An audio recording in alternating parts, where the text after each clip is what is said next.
kalau kita sakit yang pertama adalah kembalikan lagi penyakitnya dalam milik Allah, dan janji Allah ketika kalian sakit aku yang obati. Jadi sudah pasti, asalkan diagnosanya tepat. Jadi jangan apa sakit asam lambung, wah saya lihat di Google obatnya jahe, semuanya bikin rendaman jahe, minum guli-guli. Ya, karena tidak ada dalil tentang jahe kaitannya dengan asam lambung, lambung kaitannya dengan madu.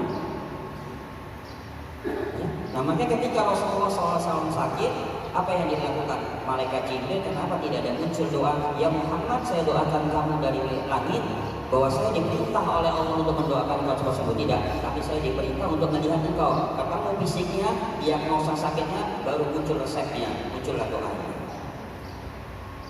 Ya, jadi yang pertama adalah pengobatan yang berdasarkan dengan wahyu itu mutlak.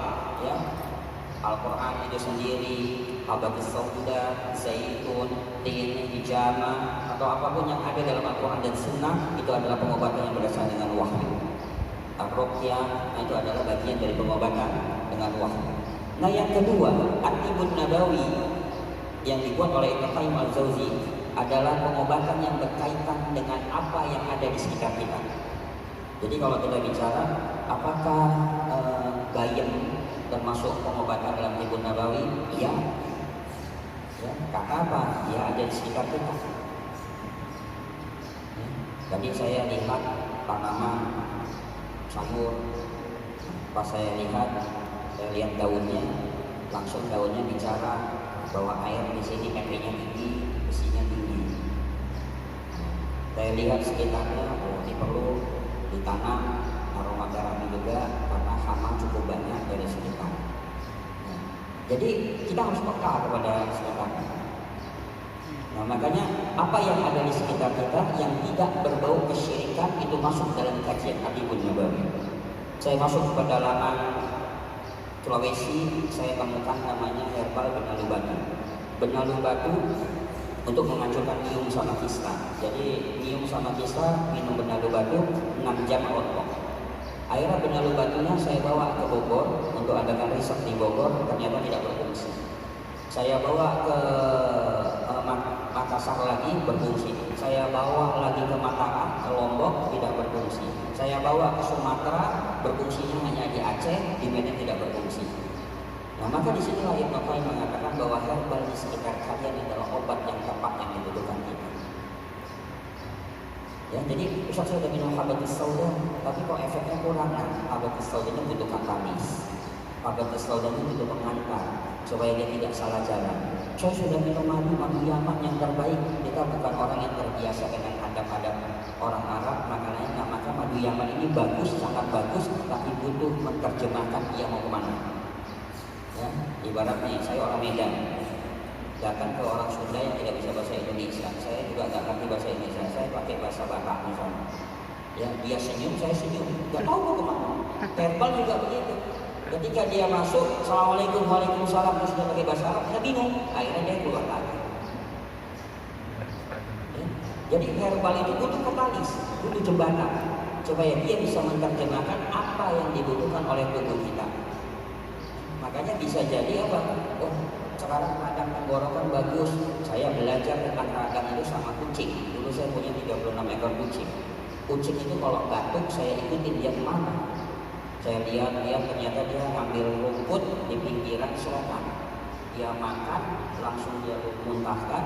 Nah setelah itu lagi, sehat lagi. Saya ambil rumputnya, saya teliti. Ternyata rumputnya mengandung paracetamol tinggi. Ya.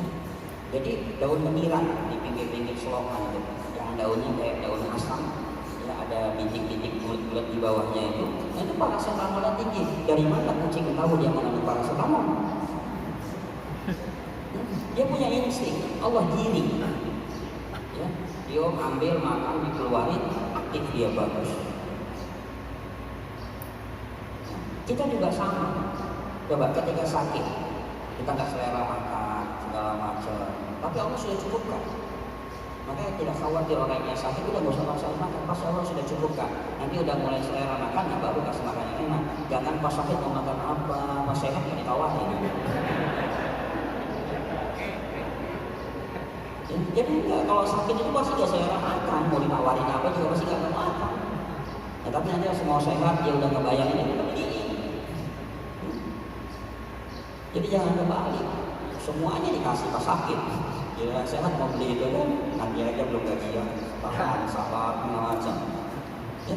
Jadi apa yang ada di sekitar kita itulah adalah obat yang tepat dibutuhkan kita. Ya. Yang penting kata para ulama yang tidak berbau kesyirikan. Apa ciri-ciri pengobatan yang berbau syirik? Ketika berobat ditanya siapa namanya, tanggal lahirnya, nama orang tuanya. Ya, misalnya kita bukan dokter, tapi kita datang ke tabib, ahli pengobat, dia menanyakan nama, tanggal lahir, nama orang tua, mundur. Ya, karena di dalam kitab kesembuhan itu tidak pernah ada kesembuhan yang berkaitan dengan nama dan tanggal lahir. Gak pernah. Nanti ketika mau mengobati gak pernah tanya tanggal lahir kamu berapa, gak pernah. Ya. Nah, yang kedua ciri pengobatan syirik tadi, bacaannya gak jelas. Misalnya menyem-menyem, apa menyem-menyem? Udah gitu ketiga dia bisa menerawang. Oh ini gara-gara sumur tua di rumahnya. Ini tebak-tebakan. Nah kenapa? Karena tidak ada. Rasulullah SAW ketika ada seorang sahabat sakit, Utsman bin Abdul Waqqas sakit menemui Rasulullah, jaraknya jauh. Kenapa Nabi tidak mengatakan, wahai sahabatku yang sakit, siap-siap ya, saya kirim doa dari jauh, kamu akan sembuh? Enggak, dipanggil oleh Nabi. Dipanggil, lalu dibacakan doa dan dipukul oleh Nabi, dan Allah tidak disembuhkan. Ya.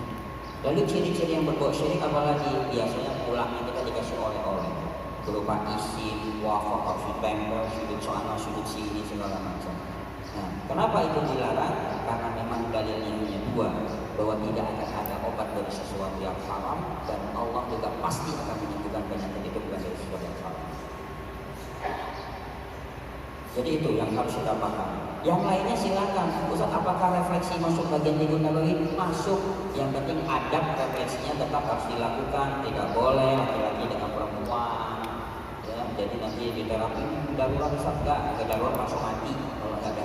Itu sangat dijaga dalam kaidah dalam bab tentang pengobat. Maka saya ajarkan beberapa dokter itu kalau bisa didampingi harus didampingi. Tapi kalau udah memang darurat sekali, orang yang udah sekarat segala macam, baru lah. Nah jadi kaidahnya tetap. Maka dalam kitab tentang pengobatan zaman dulu pernah dikatakan ada seorang dokter minta dipancung. Nah seorang dokter ini minta dipancung gara-gara dia melakukan tindakan operasi. Di dalam kitab Iman Islam ini unik. Iman Islam itu adalah rumah sakit pertama punya kita. Dan ciri-cirinya untuk membangun rumah sakit dan pendidikan itu selalu baru. Apa yang dilakukan? Mau cari tempat yang bagus itu bukan strategis. Kalau dulu cari tempat yang layak untuk pendidikan dengan kesehatan tuh setiap sudut tanah ditancapin daging. Tuh masukin daging. Tancapin daging, besok dilihat dagingnya berubah warna tidak. Kalau dia berubah warna kuning atau kehijauan, berarti tempat tersebut tidak layak untuk menjadi tempat kesehatan dan tempat pendidikan. Kenapa? Karena penyebaran bakterinya aktif. Itu zaman dulu. Ya, nah, jadi muncullah Iman Islam. Jadi pada saat itu setiap orang yang datang itu dikasih makan yang enak. Maka ada seorang anak dia kuliah, kirim surat ke orang tuanya bahwa mohon doakan saya sedang sakit, ya, Anda sedang sakit dirawat di Iman Islam. Nah, akhirnya orang tuanya datang sebagaimana orang tua ketika anaknya sakit mengusahakan yang terbaik sampai dia jual sana sini datang. Ternyata anaknya itu sudah dapat fasilitas bagus, sampai kalau dia mahasiswa atau mahasiswi maka Bimarista memanggil dosennya untuk ngajar di situ. Lalu yang lucunya anaknya bilang, ayah, atau kita bahasa kita yang ayah, ini tahu nggak yang di samping saya ini sakitnya apa? Nggak tahu. Terus dibisikin, dia itu pura-pura sakit. Nah kenapa pura-pura sakit? Karena apa? Setiap orang yang masuk ke sini dapat baju baru. Dan setiap orang yang masuk ke sini dapat makan enak. Nah, nanti hari ketiga dokter kasih surat kepada dia bahwa waktu kamu bertamu sudah selesai, ganti lagi. Jadi dia suruh pulang. Nah, nanti seminggu kemudian dia datang lagi, pura-pura sakit lagi. Nanti dokter kasih surat lagi, waktu kamu bertamu sudah selesai. Jadi tugas kami melayani hanya 3 hari. Nah kalau dia kepala keluarga, dikasih uang untuk bekali anak atau istrinya di rumah. Nah suatu saat dokter ini cerita sama seorang ulama, karena syarat rumah sakit itu harus ada ulama. Ya Syekh, saya melakukan operasi. Ada seorang pasien yang telunjuknya ujungnya busuk. Ya, saya operasi bawahnya. Saya khawatir, ya, itu menjalar ke bawah dan akhirnya semua jari-jarinya nanti harus dipotong. Seorang ulama tersebut hanya mengatakan, kamu sudah istikharah belum? Kamu sudah bertanya belum dengan teman-teman sejawat yang paham tentang ilmu darah? Dia mengatakan belum. Nah, seorang syaitan yang mengatakan, siapa yang menciptakan bakteri? Allah. Nah, siapa yang memberikan kesembuhan? Allah. Nah, seketika seorang dokter itu mengatakan, demi Allah ya Syekh, tolong pancung saya karena saya khawatir bertanggung jawab satu telunjuk manusia tadi di hadapan Allah. Karena saya tidak melakukan istikharah terlebih dahulu untuk melakukan tindakan. Nah, ini seorang dokter yang soleh. Jadi seharusnya gini, jangan lihat pasien ini duit, apalagi kanker duitnya banyak banget. Ya, gimana caranya? Yang sakit ini wah luar biasa. Nah, jadi makanya Islam mengajarkan kepada kita bagaimana orang yang sakit itu butuh disupport, diberikan nasihat. Sekian banyak orang yang sakit Allah sembuhkan dengan tauhid Rabbani, dengan Al-Quran. Sekian banyak pasien yang sakit sembuh dengan kunjungan teman-temannya, memberi motivasi, sembuh dia lupa sakitnya. Sekian banyak pasien yang sakit Allah sembuhkan dengan makanan. Ada pasien saya datang sakit diabetes sampai 500, datang digotong. Yang saya tanya, bapak pengen makan apa? Dia bilang, Ustaz, 3 bulan ini saya nggak boleh makan nasi padang. Saya pengen banget. Jadi saya suruh makan rebus-rebusan terus. Akhirnya saya bilang, Pak, di pertigaan klinik ada 3 warung padang. Bapak silakan makan, tapi jangan banyak-banyak. Yang penting menggugurkan keinginan. Itu datangnya digotong. Nanti habis zuhur, saya istirahat saya potong. Silakan Bapak konsul lagi. Nah habis zuhur dia datang lupa tadi digotong, terus jalan saking bangganya, Ustaz tadi saya sudah makan nasi padang. Udah tadi digotong. Nah artinya bahasa pelarangan sebenarnya adalah bahasa yang sebenarnya merusak dengan sistem kekebalan tubuh kita. Ini nggak boleh, ini nggak boleh, ini nggak boleh. Sebenarnya bahasa yang paling bagus bukan dilarang, tapi kurangin jumlah dari makanannya. Ya sesuatu yang sudah halal, sesuatu yang sudah baik, ya tidak ada pelarangan. Tapi sesuatu yang sudah halal dan baik hanya kurangi jumlahnya. Coba asam urat, makan 1 emping, naik ke asam uratnya? Enggak. Yang menyebabkan naik asam urat adalah bahasa tanggung, mubazir, sayang. Nah cobalah asam urat tuh. Jadi jangan salah itu bingung. Jangan makan 1, enggak, sayang mubazir, ambil lagi. Sayang lagi, nah itulah menyebabkan asam urat. Ya kan? Kalau nggak ada masalah, makan 1 emping nggak ada masalah. Nah karena perasaannya pengen lagi, sayang jadi hidangin begini, nah itu yang bahaya. Jadi harus berani tegas. Oke, saya menggugurkan keinginan saya, setelah itu sudah cukup. Ya. Saya kedatangan pasien dari Singapura. Perutnya udah, pokoknya orangnya udah kurus banget. Ngelakuin program diet. Kena kanker suruh diet, bosan sengsara banget. Kurus, kering. Akhirnya saya bilang, Bapak tinggal di mana? Saya asli Bandung, tapi saya lama di Singapura karena memang saya pengobatan di sana. Akhirnya target kita adalah naikin berat badan Bapak. Target ya. Bapak sebenarnya menahan selama sakit itu pengen makan apa? Pengen makan, udah semuanya makan. Nah akhirnya Allah sembuhkan dengan apa? Dia happy dengan makan segala macam hewan. Yang penting apa? Banyak makan sayur dan buah. Ya, kurangin makan daging, bukan tidak boleh sama sekali, tapi mengurangi porsi daging. Ya. Dan nasinya juga harus nasi dingin, karena nasi panas gulanya lebih tinggi daripada nasi dingin, dan manis itu adalah makanan sel kanker hebat. Udah, alhamdulillah Allah berikan kesembuhan. Jadi sebenarnya adalah bagaimana kita bisa membatasi ya tentang makanan kita untuk hidup sehat itu sendiri.